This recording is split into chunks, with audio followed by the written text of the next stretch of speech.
3, 2, 1. Selamat mendengarkan. Oke guys, sebelum kita mulai ada baiknya dibantu like video ini dan apabila baru bergabung tekan tombol subscribe ya dan tekan tombol loncengnya, biar Mimin semangat ngupload videonya. Itu dia. Akhirnya, Hong Wangzulong dan Suehe Sengzu hanya bisa menggelengkan kepala. Setidaknya dengan tubuh fisik, meski sedikit lebih kecil, tapi juga bisa keluar, lebih baik daripada selalu bersarang di dunia yang kacau. Wah, selanjutnya, Qin Chen duduk di lantai 4. Mulai menyerap kekuatan ciptaan antara langit dan bumi. Bisakah Anda menyerap kekuatan penciptaan? Qin Chen menggunakan kekuatan rasa hormat di tubuhnya. Aliran roh jahat melonjak di sekujur tubuhnya, tetapi tidak dapat diserap oleh tubuhnya. Tidak bisa menyerapnya, Qin Chen mengerutkan kening. Nak, kekuatan ciptaan umumnya membutuhkan keberadaan yang dibesarkan dalam kekacauan untuk diserap. Hong Wangzulong melihat ini dan berkata, bagaimana kamu bisa menyerapnya? Jika tubuhmu mati dan hanya tersisa satu jiwa, kamu bisa mencoba memadatkannya. Tapi sekarang, dengan tubuh manusiamu, aku khawatir itu tidak bisa diserap di semua. Apakah itu? Qin Chen mengerutkan kening dan menatap langit. Sebelum memasuki menara Guyu, dia juga telah mengetahui bahwa memang, roh jahat di Yuta kuno tampaknya hanya digunakan untuk memurnikan harta. Dia belum pernah mendengar suatu hari ketika penatua yang bekerja dapat menyerapnya. Pelebur, Qin Chen mengeluarkan pedang karat misterius itu dan mulai mendesak pedang karat misterius itu. Bersenandung, tiba-tiba, Qin Chen segera merasa bahwa kekuatan khusus roh jahat di sekitarnya tergerak sedikit, dan mulai perlahan diserap oleh pedang karat misterius itu. Tidak apa-apa, Qin Chen melihat masa lalu dengan hati-hati dan menganalisis kekuatan penciptaan. Dia melihat bahwa itu adalah kekuatan yang sangat keruh tetapi khusus. Jika kita mengatakan bahwa kekuatan aturan antara langit dan bumi memiliki kepala dan ekornya, dan itu rapi. Kekuatan ciptaan itu seperti gado-gado, bercampur jadi satu. Ini berisi semua jenis kekuatan khusus. Itu sekuat debu dinasti Qin. Itu tidak tahu apa kekuatan penciptaan itu. Tampaknya menjadi sangat keruh dan kacau. Qin Chen memiliki asal-usul kekacauan dan memahami kekuatan kekacauan. Tetapi kekuatan penciptaan lebih aneh daripada kekuatan kekacauan. Pedang karat misterius menyerap kekuatan ciptaan sejenak. Tiba-tiba, itu berhenti, seolah-olah tidak bisa diserap lagi. Melihat pedang berkarat misterius itu dengan hati-hati, Qin Chen menemukan bahwa pedang karat misterius itu tampaknya menjadi lebih berkilau. Tetapi jika Anda melihat lebih dalam, Anda tidak dapat menemukan di mana ia menjadi istimewa. Coba yang lain. Selanjutnya, Qin Chen mengeluarkan banyak harta dan mulai menyerap kekuatan penciptaan. Belum lagi, selama itu harta, bisa diserap, tapi kurang lebih. Bahkan dunia debu Qin yang kacau dan api teratai hijau yang kacau dapat menyerap kekuatan ciptaan, bahkan Hao Tian Senjia pun sama. Sangat disayangkan bahwa penindasan roh jahat diarahkan pada tubuh manusia. Bahkan Hao Tian Senjia tidak bisa menghentikannya. Itu sangat aneh. Setelah sekian lama, Qin Chen menghela nafas. Setelah menonton begitu lama, dia akhirnya melihat beberapa petunjuk. Pertama-tama, kekuatan ciptaan sangat kuat. Namun, itu juga sangat kacau dan keruh. Mungkin, itu tidak keruh, tapi memang begitu. Sama seperti sebelum langit dan bumi terbuka, ada banyak kekuatan yang kacau. Mungkin saat dunia dibuka, kekuatannya hanya seperti ini. Ini juga membuat tubuh fisik orang biasa tidak mungkin menyerap kekuatan seperti itu, kecuali itu adalah kapal harta karun, yang tidak peduli dengan kekuatan kekacauan yang kacau, atau itu adalah jiwa murni seperti nenek moyang Hong Huang dan Suehe. Tentu saja, Hong Wangzulong dan Suehe Sengzu tidaklah sama. Keduanya lahir dari kekacauan dan bertepatan dengan kekuatan ciptaan. Jika itu bisa membuat tubuhku menanggung kekuatan ciptaan dan membentuk pemandangan hari pembukaan, bisakah itu diserap? Hati Qin Chen bergerak sedikit. Lebih baik mencoba. Segera, Qin Chen duduk bersila dan mulai menutup matanya. Ho, mengisap, Qin Chen menarik napas dalam-dalam, dan tiba-tiba ada angin kencang di sekelilingnya. Kemudian, dalam tubuh Qin Chen, nafas yang kacau keluar. Ini adalah awal dari simulasi dunia kacau Qin Chen. Dia menganggap dirinya sebagai dunia yang kacau, dan ingin membuka langit. Setelah itu, dia secara alami perlu menyerap kekuatan ciptaan untuk melelehkan tubuhnya. Inilah yang dipikirkan Qin Chen ketika dia menyerap kekuatan ciptaan dari dunia yang kacau. Sekarang juga, Qin Chen menganggap dirinya sebagai alam semesta yang kacau untuk memulai. Benar saja, kekuatan ciptaan dalam roh jahat antara langit dan bumi, setelah merasakan kekuatan ini, dengan cepat mengelilingi permukaan tubuh Qin Chen, yang sepertinya tertarik olehnya. Namun, selalu berputar-putar dan tidak pernah memasuki tubuh Qin Chen. Tidak cukup. Apa bedanya? Pikiran Qin Chen terus-menerus menguraikan bahwa kekuatan yang berbeda muncul di tubuhnya. 9 bintang Dewa Kaisar Jue. Tuhan Totem. Kekuatan adjudikasi. Kekuatan darah Raja Kegelapan. Dapatkan kekuatan gen khusus di tablet kristal senyap di Netherworld Star River. Kekuatan abadi dari api teratai hijau kekacauan.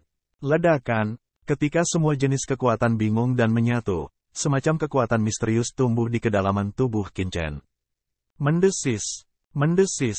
Pada saat yang sama, serangkaian kekuatan aneh mulai terbentuk pada Qin Chen, berubah menjadi cahaya hitam redup, dan cahaya hitam ini mulai menembus tubuh Qin Chen. Qin Chen, ini, tuanku, dia. Hong Huang Zulong dan Suehe Sengzu terkejut melihat Qin Chen. Ada apa dengan Qin Chen? Mereka menyerap kekuatan penciptaan antara langit dan bumi. Bagaimana mungkin? Namun, Hong Huang Zulong dengan jelas merasakan bahwa di dalam tubuh Qin Chen, kekuatan ciptaan mulai menyatu, dan kemudian memasuki seluruh bagian tubuhnya. Ledakan, setiap sel di tubuh Qin Chen berfluktuasi dalam sekejap. Kekuatan Dao ini menjalar ke seluruh tubuh Qin Chen di sepanjang setiap sel, membentuk keseluruhan yang sempurna. Kemudian, di tubuh Qin Chen, perlahan mengalir bersama nafas. Kekuatan penciptaannya luar biasa. Saat ini, instrumen pemurnian ini hanya dapat menyerap jejak kekuatan penciptaan, dan sebenarnya terintegrasi ke dalam tubuh Qin Chen, ke dalam selnya, ke dalam setiap gen. Setiap sel debu Qin seperti alam semesta, yang secara alami membuka langit. Luar biasa, setiap sedikit energi, bersama dengan setiap sel dalam tubuh Qin Chen, mulai membuat tubuh Qin Chen terbuka ke surga, dan terus memperluas kekuatan Qin Chen. Di zaman kuno, alam semesta ini hanyalah sumber sederhana dari alam semesta asli di lautan alam semesta. Setelah langit terbuka, alam semesta yang luas dan besar terbentuk, dan ratusan juta makhluk lahir. Saat ini, sel-sel debu Qin juga sedang membuka langit. Tampaknya tubuh Qin Chen telah menjadi seluruh alam semesta. Meretih, otot dan tulang Qin Chen mengaum. Ini luar biasa. Qin Chen menutup matanya dan terkejut di dalam hatinya. Tubuh fisiknya telah mencapai titik ini. Di alam di Zun, itu sebanding dengan yang kuat di surga. Itu sangat tidak normal. Tetapi pada saat ini, tubuh fisik Qin Chen benar-benar menyerap kekuatan ciptaan, dan perlahan meningkat dengan kecepatan yang terlihat dengan mata telanjang. Ini untuk meningkatkan kekuatan Tian Xun Bao dan mengintegrasikannya ke dalam tubuh, membuat tubuh Qin Chen tumbuh seperti harta karun. Seni memperbaiki langit. Hati Qin Chen tiba-tiba memiliki sedikit pemahaman. Dia memperbaiki langit dan bumi dapat diisi. Lalu mengapa tubuhnya tidak bisa? Ya, itu seni memperbaiki langit. Saat ini, Qin Chen tiba-tiba. Istana Butian adalah kekuatan penyulingan senjata teratas di alam semesta kuno. Ini adalah salah satu kekuatan teratas dalam karya pengrajin kuno. Jadi, apakah Yuta kuno yang berdiri di tanah rahasia pengrajin kuno ada hubungannya dengan mendiang kuno? Qin Chen tidak tahu, tapi ini pasti terobosan, atau kemungkinan. Oleh karena itu, pada saat ini, Qin Chen merasa tubuhnya menyerap kekuatan ciptaan, yang mirip dengan proses memperbaiki langit. Dia menganggap tubuh fisik sebagai harta dan sedang memperbaikinya. Tetapi apakah tubuh adalah harta karun? Qin Chen merenung. Dalam arti tertentu, tubuh daging dan harta karun sangat berbeda. Tubuh daging adalah tubuh, dan harta karun adalah harta karun. Namun, jika keterampilan perbaikan langit dapat memperlakukan alam semesta dan bumi sebagai semacam perkakas untuk diperbaiki, lalu apa kebetulan bahwa tubuh adalah harta karun? Ledakan. Di dalam tubuh Qin Chen, kekuatan ciptaan mengalir satu demi satu, terus-menerus memperkuat tubuh Qin Chen. Penguatan semacam ini sangat istimewa, bukan dari kultivasi, tetapi dari alam tertentu. Mengubah tubuh menjadi alam semesta adalah apa yang sudah dilakukan Qin Chen saat dia mempraktikkan keterampilan khusus di tablet. Sekarang, kekuatan ciptaan sedang memperbaiki alam semesta Qin Chen. Dan, bersama dengan keterampilan Qin Chen memperbaiki langit, kekuatan ini dikombinasikan sempurna dengan tubuh Qin Chen, tanpa stagnasi apapun. Waktu berlalu, Qin Chen benar-benar tenggelam dalam siklus sempurna yang terdiri dari tubuhnya, dan kekuatan ciptaan terus memperkuat tubuhnya. Menakjubkan. Sialan, bocah ini menyerap kekuatan ciptaan secara langsung. Apakah dia juga iblis kekacauan? Apakah itu terlalu baru untuk menjadi kenyataan? Hong Huang Zulong dan Suehe Sengzu tertegun. Apa yang dilakukan Qin Chen di luar dugaan mereka? Apa yang membuat mereka semakin tertekan adalah bahwa Qin Chen tampaknya menyerap lebih banyak kekuatan kreatif daripada kekuatan mereka sendiri. Kotoran. Apakah ada alasan untuk ini? 1 hari, 2 hari, 3 hari berlalu dalam sekejap. Ledakan. Tiba-tiba, tubuh Qin Chen memunculkan lingkaran cahaya yang membingungkan dan mengerikan, dan seluruh menara Yu kuno dipenuhi dengan roh jahat yang tak ada habisnya. Aliran roh jahat berubah menjadi pusaran air dan muncul di seluruh tubuh Qin Chen. Ini, Hong Huang Zulong dan Suehe Sengzu tiba-tiba terbangun, terkejut melihat satu persatu. Lihat roh jahat yang tak ada habisnya, seperti jenderal pasang surut, langsung mengalir ke tubuh Qin Chen. Tubuh Qin Chen, debaran kekuatan menyebar, satu persatu terkejut di tanah, wajahnya ngeri. Puff, napas tak berujung memasuki tubuh, mata Qin Chen tiba-tiba terbuka. Wah, antara langit dan bumi, roh jahat yang luar biasa itu juga menghilang. Terserap sampai batasnya. Qin Chen membuka matanya. Saat ini, sel-sel di tubuhnya seperti bintang. Tubuhnya seperti alam semesta, dan setiap sel seperti bintang. Sayang sekali kekuatan alam diserap terlalu sedikit. Qin Chen mengangkat kepalanya. Antara langit dan bumi, kekuatan penciptaan yang bergulir melonjak, membuat mata Qin Chen berbinar. Namun, ada banyak masalah yang tidak bisa mereka serap dari naga dinasti Qin. Sepertinya, seperti Hong Huang Zulong, mereka juga bisa menyerap secara ekstrim. Ledakan. Pada saat ini, Qin Chen berdiri dan segera merasakan bahwa tekanan lapisan keempat menara Yu kuno pada dirinya sendiri jelas melemah. Ini wajar. Itu menyerap begitu banyak roh jahat sehingga secara alami akan melemahkan penindasannya.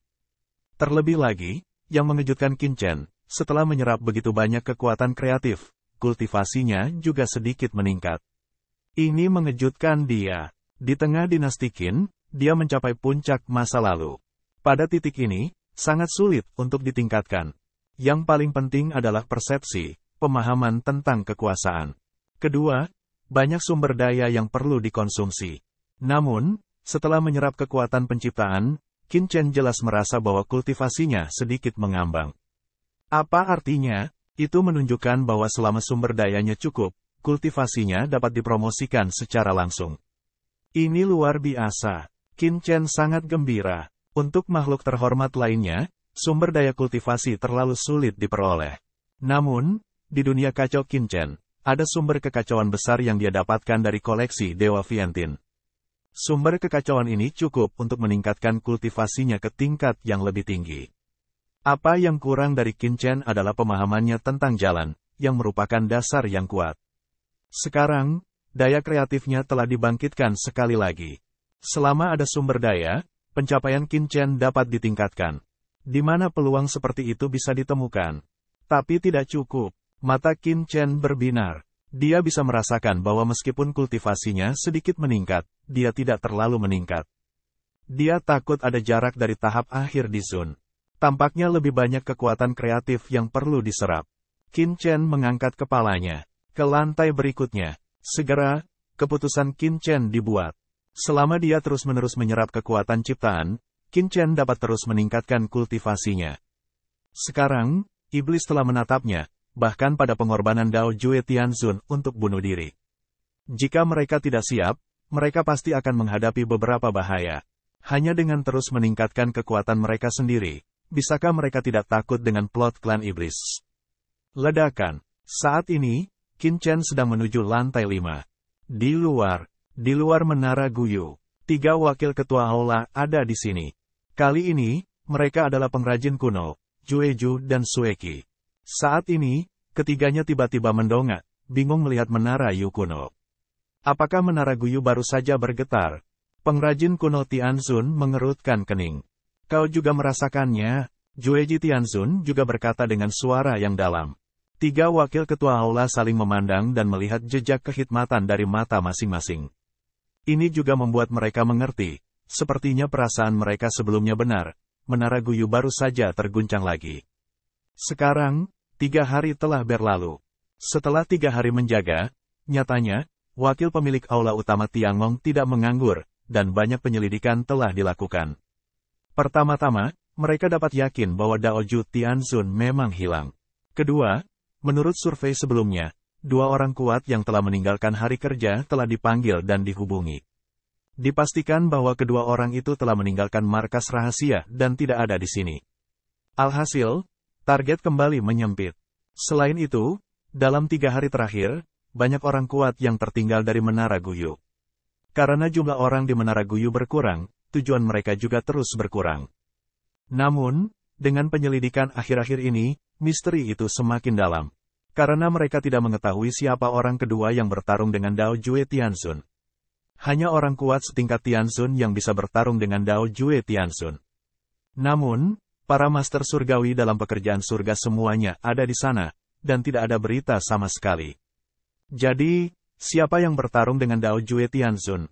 Saat ini, saya merasakan getaran Menara Guyu lagi. Jue Kie Tianzun terdiam. Dia berkata dengan suara yang dalam, saya tidak tahu kapan dewa-dewa akan kembali. Demi hari ini, satu-satunya yang bisa menemukan orang lain adalah Dewa Surga. Karena hanya dia yang berhak melihat token identitas di Menara Guyu. Meskipun sebagian besar tetua di Yuta kuno telah pergi, masih ada beberapa tetua yang belum keluar dan masih ada di dalamnya. Pikirkan, tidak mudah untuk memberontak sekali Menara Guyu. Kali ini sebenarnya tidak bisa memperbaiki alat di dalamnya. Banyak hari kerja orang kuat ada di hati kebencian. Tampaknya guru surgawi berurusan dengan masalah yang sangat penting. Saya telah menerima jawabannya, tetapi hanya beberapa kata. Pengrajin kuno itu menggelengkan kepalanya. Jue Kie Tianzun menghela nafas. Saya tidak tahu apa yang sedang disibukkan oleh Master Dewa Tianzun. Dia tidak bisa buru-buru kembali bahkan ketika ada mata-mata di Menara Guyu.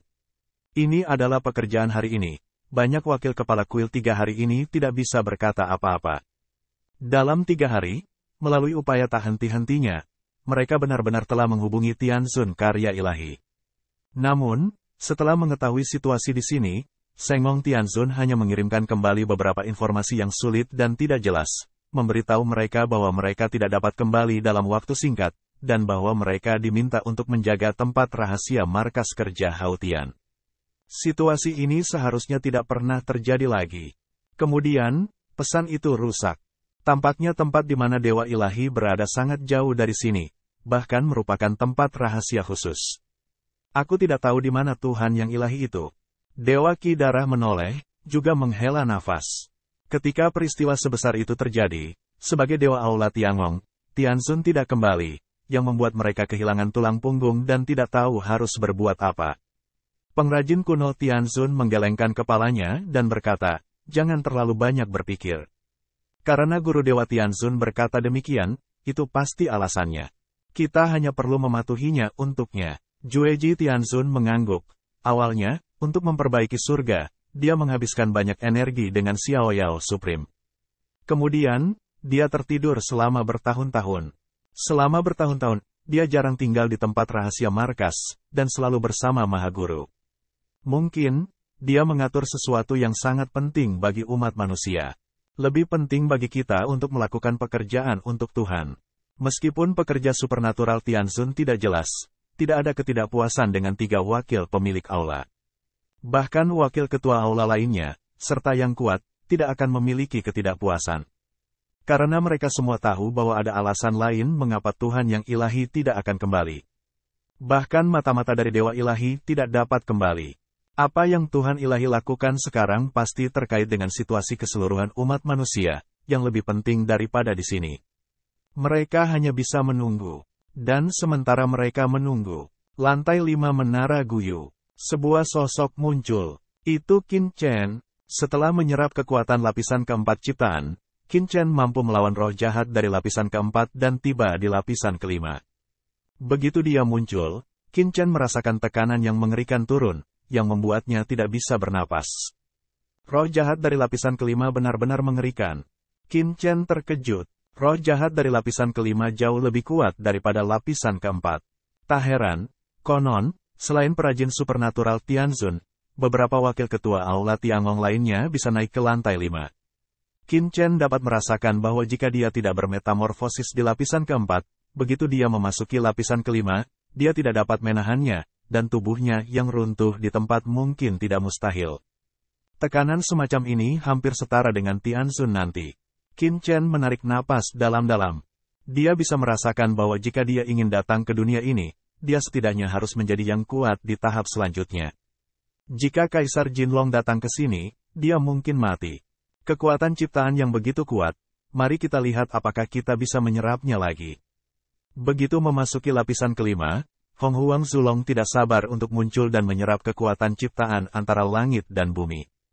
Tiba-tiba, kekuatan ciptaan mulai mengalir ke dalam tubuh naga kecil ini. Naga leluhur Hong Huang langsung gembira. Tak disangka, haha, leluhur saya dapat menyerap kekuatan ciptaan lagi. Gaga-gaga, naga betina yang cantik, leluhur saya akan datang. Segera, dia mulai menyerap kekuatan ciptaan di sekitarnya dan mengembangkan dirinya. Mata Qin Chen berkilat, dan dia melihat bahwa Hong Huang Zulong menyerap kekuatan ciptaan, dan hatinya bergerak. Seperti yang dia harapkan. Setelah kekuatan penciptaan lapisan keempat tidak dapat diserap, ia dapat diserap kembali setelah memasuki lapisan kelima. Namun, tidak diketahui berapa banyak kekuatan kreasi dari lapisan kelima yang dapat diserap dan kapan batasnya. Segera, Qin Chen melepaskan Hong Huang Zulong, Suehe Sengzu dan Raja Iblis Yuan, dan menyerap mereka lagi. Namun, untuk Master Iblis Yuan, persyaratan Qin Chen adalah menyerap kekuatan ciptaan mikro. Tubuh utama tubuh dipadatkan dengan restu dari pohon ajaib Wanji melalui tubuh iblis seperti Rongyan Tianzun. Kalau tidak, akan merepotkan jika mereka hanya bisa memadatkan tubuh mini seperti Hong Huang Zulong. Qin Chen duduk dengan lutut disilangkan. Kekuatan ciptaan yang berputar mengalir ke dalam dirinya lagi. Ledakan, setiap sel di tubuh Qin Chen naik lagi. Kali ini, sambil menyerap kekuatan ciptaan, Qin Chen juga dengan gila-gilaan menyerap asal-usul kekacauan di dunia yang kacau, yang membuat rasa hormat nafas bumi di tubuh Qin Chen berangsur-angsur meningkat seiring dengan penyerapan kekuatan ciptaan. 1 hari, 2 hari, 3 hari, sampai hari kelima, bang, tubuh debu Qin, nafas yang mengerikan terisi. Periode di zon selanjutnya, Qin Chen membuka matanya. Menakjubkan. Dalam waktu kurang dari 10 hari, dia benar-benar menerobos dari puncak tahap tengah di zon ke tahap selanjutnya dari di zon.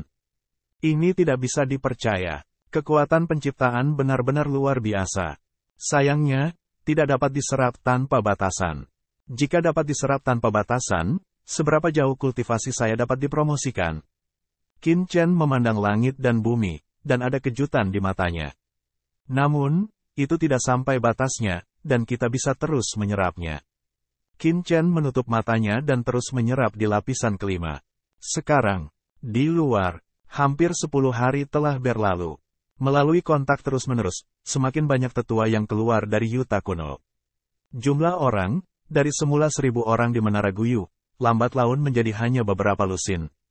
Meskipun kita tidak tahu siapa saja, kita masih bisa menetapkan banyak tujuan melalui komunikasi. Dan pengrajin kuno Tianzun, mereka juga menyelidiki satu persatu. Pengrajin kuno Tianzun, wakil ketua Aula Qin belum keluar. Saat menyelidiki Zhenyan Dizun khawatir.